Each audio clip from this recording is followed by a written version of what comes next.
Hey yo, it's Guido coming at you with a Tactics Talk. Thanks for tuning in. Got a good one here on this episode. We got Madog back. Madog the First. He is driving his Tiger II Tier 8 German heavy tank from the Clan Shire. Loaded into El Haluf and counter battle, and he spawned down in the southwest. This is a Tier 10 battle. He's bottom tier and a heavy in the Tiger II, which you can see he has 3 marked. Very impressive. Also, good job, Madog. I usually give you a hard time because you run around without camo on. Looks like a special German camo, I believe. Really fits into this environment. Looks good on that tank. This is going to end up being a good game for Madog, and he does a lot of really good things here. So we're going to get going, and we'll talk about what he's doing. As far as learning how to drive a bottom tier tank, he's going to show you how it's done. So we're going to head up here, kind of the standard place. The Tiger II has decent depression, so he's going to go over to this ramp. I don't really like to talk a lot about support tanks. I believe every tank should be up front, making it happen. Obviously, the smaller your tank, the lower tier, the lighter the armor, all that stuff, the more careful you have to be. And clearly there are times where you want to be a little bit further back and maintain distance. But the fight on this map is right here, and it's a brawl. So his choices are sit back and snipe with the bozos, 2 of which are sitting, well, 4 of which are all down on the sniper line down there in the south, or get up here and get something done. So he chooses to get up here and get something done.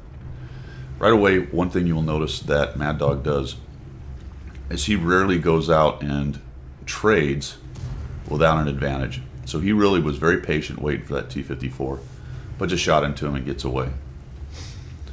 I tend to do a little bit more trading aggressively,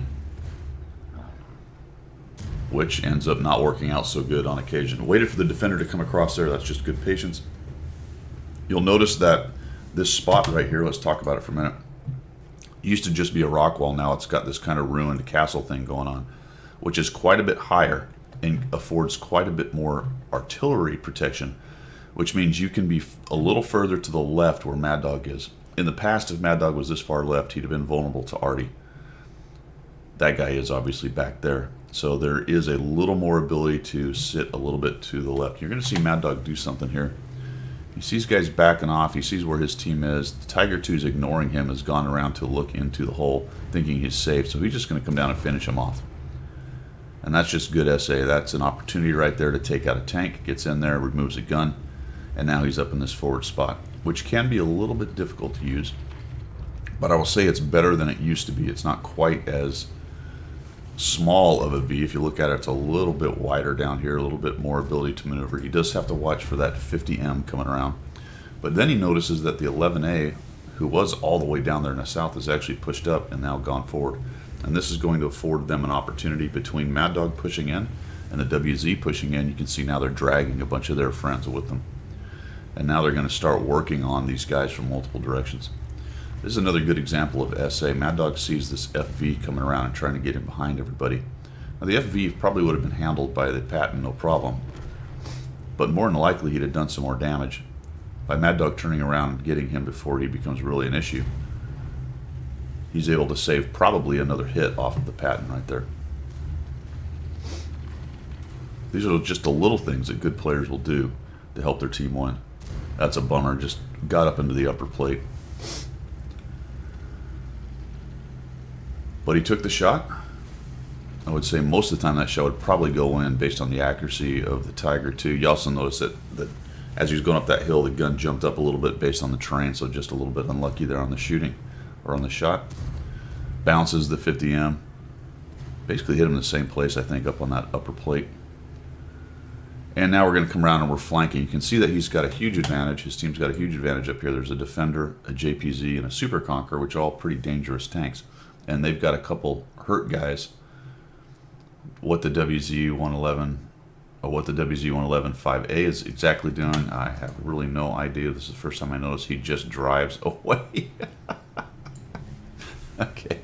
That guy started in the south, drove through the fight, and is now driving across the map towards their, well, I'd say cap, but it's not. It's their spawn point. So he's rather useful. So Madog's going to do what good players do. He's looking for another angle. He's going to create more firing lanes on the enemy and puts a shot right into the defender. Looking at this guy, just kind of showing his turret, waiting for a reload. The 100.01 gets in there, shoots and misses. And this is an interesting little series right here. He does have to be careful. He doesn't want to get sandwiched between the defender and the super conqueror, who could potentially take down both of them. The artillery hits, and that's not helpful. Now he's got a nice back shot, and holy cow, what a bummer. Ends up just tracking him. Okay, so surely the 100.1 will kill him. Oh, he gets into the back of the 100.1 somehow, and he kills the... So that did not go great, and now he's got that problem I was talking about. He's got side to the defender. He's got a super conqueror up above. Nice job putting a shot into the defender. Really needs to finish off this defender. He can't really leave that guy there. And down he goes finally. For whatever reason, the super conqueror has gone forward instead of turning around and attempting to help his defender buddy, which was another odd decision. And hey, the WZ is finally useful. Comes in into the back of the JPZ. Nice shot right there. Guy's tracks, so just go ahead and take that nice opportunity to go into that back area right there. Nice soft armor. Guy gets hammered. WZ is doing something. Now watch what he does here. This is very important. Okay, so he shoots into that back sprocket. And at the angle he's able to get into the armor that's right behind that sprocket and do damage, which is a really nice job right there. Plus it tracks him, and he gets the assist. And that really drives me crazy. That WZ right there goes forward and turns right in front of him. Actually, had he gone backwards and turned and then gone forward, he'd have never got in the way right there. That's just somebody that doesn't have a really good idea of how to drive that tank. It's old naive wisdom, who's been very helpful in his WZ today. The huge shows up, and we're going to go ahead and get another 298 damage, and down he goes. So 3,300, 440 block, 535 assist. This is an ace tanker with 2 kills on El Haluf for Madog. He doesn't get any shots in on the artillery at the end there. So some really good examples of bottom tier gameplay.